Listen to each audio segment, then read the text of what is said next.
CBS's Elaine Quijano. Elaine, thank you very much.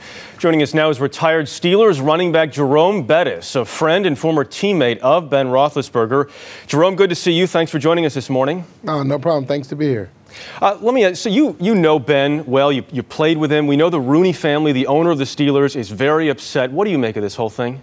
Well, it's one of those situations where the Steelers they've had to come out in front of the story and show that the fans and the public that, you know, they don't approve of the behavior of Ben Roethlisberger, and I think that was an appropriate step. Are you surprised at the trouble that Ben got himself into? I am surprised. You know, Ben is a really good friend of mine, and this is not in his character, and so it came as a shock to me. You know, I was definitely disappointed in the behavior that he's shown because, you know, that hasn't been him through the course of our relationship and me knowing him.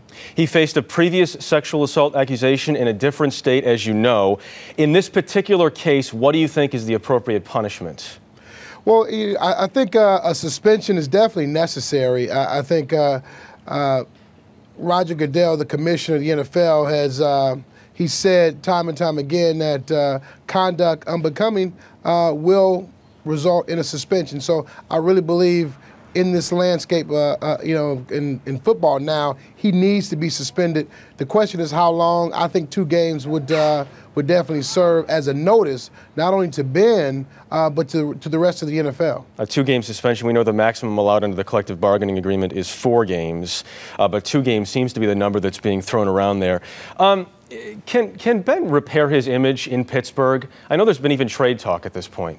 You know, I think he can repair his image, but it's going to be a long, tedious journey.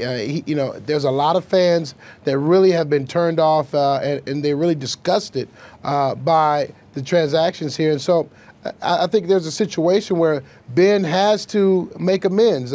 It's going to be a long road, but I think he can do it. But the first step is for him to change the things that he's doing in terms of where he goes and the people that he has around him. Do you think he understands the bad decisions that he's been making? I think he understands now. I think obviously he didn't understand before, but I think he understands now. He has to be really careful. He has to understand the big picture. I think right now he's starting to get the big picture that, you know, he's part of a bigger puzzle, if you would, because the NFL, you know, is a billion-dollar industry, and the Steelers is a billion-dollar franchise. So, you know, if you're going to be the leader of this team and the face of the Pittsburgh Steelers, you have to conduct yourself in a better manner than this. I would say so. All right, Jerome Bettis, always a pleasure to speak with you. Thanks, Jerome. A lot happens early on The Early Show, weekday mornings on CBS.